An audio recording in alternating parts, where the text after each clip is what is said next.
Good evening. A warm welcome to the State of Business, our television's primetime news bulletin. I'm Nishani Pigera. Let's look at the headlines first.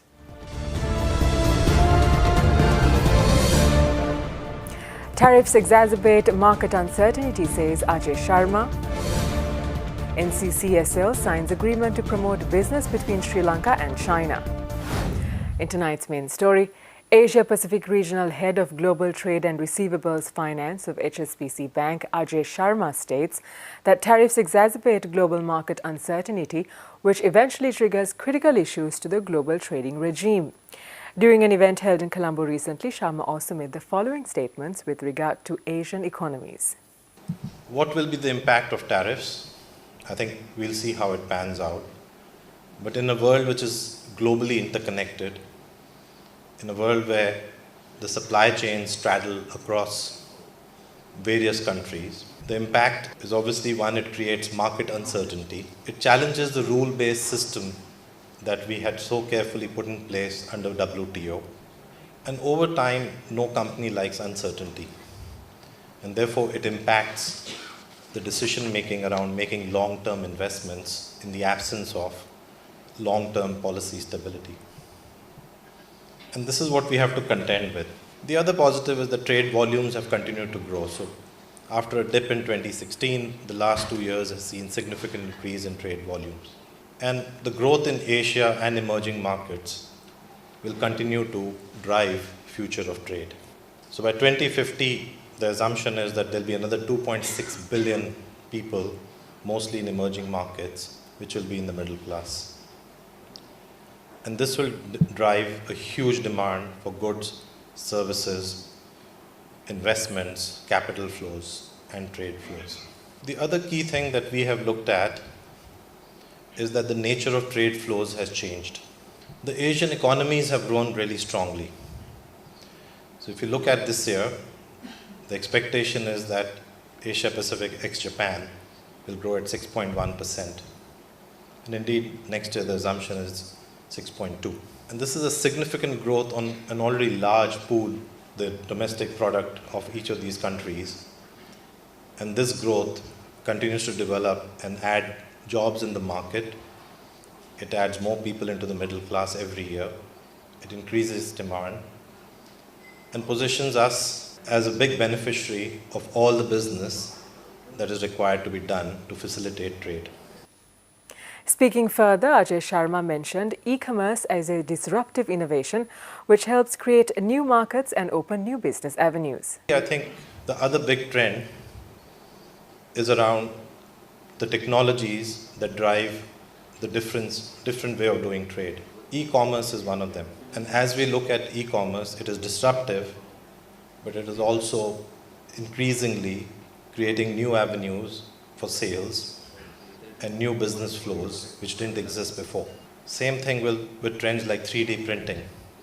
We really don't need to manufacture. You can design in a continent and manufacture in another and ship to a third. And these trends, I think, will also change the very nature of trade that is being done across the world. We also believe that the multilateral trading system anchored by WTO is likely to survive the current turbulence with some changes, since it has proven to be very beneficial. Indeed, WTO statistics suggest that economies that are open grow 1.5 times faster than the closed economies. The National Chamber of Commerce yesterday signed an agreement with China Federation and Industrial Economics and Herong Investment International Private Limited to promote business ties between Sri Lanka and China. The NCCSL has already been accepted as a member of the Belt and Road Industrial and Commercial Alliance, and the BRICA membership letter was presented to the Chamber during the event.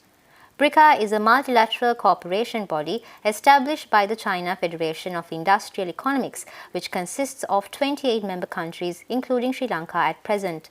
The NCCSL is the only chamber in Sri Lanka which has been accepted as a member of BRICA, and BRICA is represented by Herong Investments International Private Limited Sri Lanka, which is its local affiliate. Moreover, Sri Lanka Economic and Investment Conclave, a business matchmaking event organized by Herong and the National Chamber of Commerce, will take place at the Sri Lanka Embassy premises in Beijing on the 18th of September 2018. Speaking to the media, the President of National Chamber of Commerce, Sujeev Samaraveera, expressed the following views. I think we have come into the most important era in our relationship because, as you know, China has invested a lot in Sri Lanka and we are still to reap the benefits of those investments. And we are both politically and governmentally close to each other. And also we have common issues like common areas, Buddhism, education, agriculture. Those are common areas that we can always talk about when you talk about China and Sri Lanka. If you're looking at the trade is an important aspect, as we all know, and it has been developed through different initiatives. But the latest initiative is the One Belt, One Road initiative. As we keep developing our trade between these countries and also through the initiative, a lot of Sri Lankan entrepreneurs are going to develop and get benefited through this initiative. It's a networking arrangement that we are trying to promote so that we, as Sri Lankan businessmen, can take the best opportunity and advantage of developing their business in the region. Meanwhile, speaking at the event, Managing Director of Herong Investment International Private Limited, Dr. Palitha Kohona, highlighted the importance of investments for a country to progress.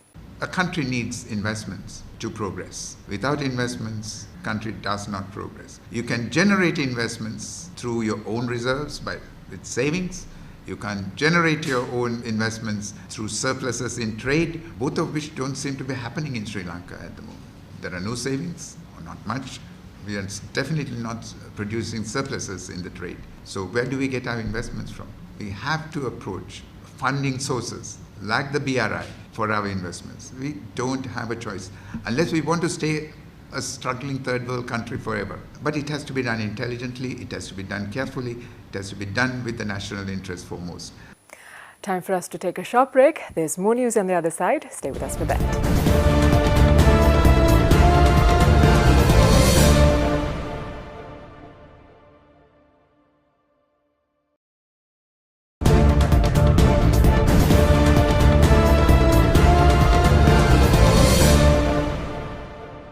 Welcome back. You're watching The State of Business. During the cabinet briefing in Colombo today, Cabinet spokesperson Minister Rajitha Senaratne made the following remarks with regard to the increase in fuel prices and the reasons for the losses incurred by the Petroleum Corporation. खनिज तेल संस्थाවේ පාඩුවට හේතුව खनिज तेल සංස්ථාවම නෙවෙයි. ඒකට විදුලි වල මණ්ඩලයට ගෙවන ගණන් ශ්‍රී ලංකන් එයාර්ලයින්ස් ගෙවන මුදල් වල නොගෙවීම. එතකොට ඒ නොගෙවීමට මොකද කරන්නේ? එතකොට මොවුන් ණයට ගන්නවා මේ ඒ සඳහා මුදල් ගන්නවා ණයට බැංකු වලින්. ඒ මුදල සාතික කරනවා භාණ්ඩාගාරයේ ගෙවීමට. නමුත් වෙන්නේ එතකොට නිකන් ලැබෙන්න තියෙන මුදල වෙනුවට ණයට මුදල් ගන්නවා පොලියක් ගෙවලා. ඉතින් එතකොට පාඩුවක් සිදු වෙනවා. In more news tonight, during a press briefing held in Colombo today, Member of Parliament Dallas Alhapirima made the following remarks with regard to the decisions that have been proposed by the joint opposition. ප්‍රධාන වශයෙන් ඔබට දැනුම් දිය යුතුයි කියලා අපි කල්පනා කරන තීන්දුව තුනක් තියෙනවා. ඒ එකක් තමයි ඒකාබද්ධ විපක්ෂය පාර්ලිමේන්තුව ඇතුලේ ස්වාධීන කණ්ඩායමක් විදිහට කටයුතු කළ යුතුයි කියලා කියන යෝජනාව. දෙවෙනි තීන්දුව තමයි ඒකාබද්ධ විපක්ෂයේ සියලුම දේශපාලන පක්ෂ ඒකමතිකව තීරණය කරා නව සන්ධානයක් විදියට දේශපාලන වශයෙන් ගොනු විය යුතුයි කියලා. නව සන්ධානයක් විදියට. නමකුත් යෝජනා වෙලා තිබුණා ඒකාබද්ධ ශ්‍රී ලංකා පොදුජන පෙරමුණ. තුන්වෙනි වැදගත් කාරණාව විදියට ඒ කරුණු අතරේ අපේ ඒකාබද්ධ විපක්ෂයේ තරුණ മന്ത്രി කණ්ඩායම සූදානම් කරන දැවැන්ත උද්ඝෝෂණයක් අගෝස්තු මාසේ 17 වෙනිදා කොළඹදී. හරියටම මේ පාර්ලිමේන්තු මැතිවරණයට වසර 3ක් පිරෙන දවසේ. On the other side of this short break is a stock watch. Do stay tuned.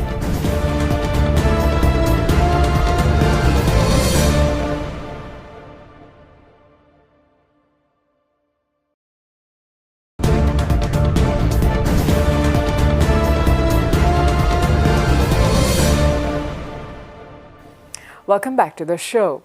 Trading at the Colombo Stock Exchange ended on a positive note today. The all-share price index gained 15.28 points to close at 6,092.65, and the S&P SL20 gained 12.81 points to close at 3,318.4. Turnover was 461.5 million rupees and 13.9 million shares were traded. Here are the day's foreign exchange rates.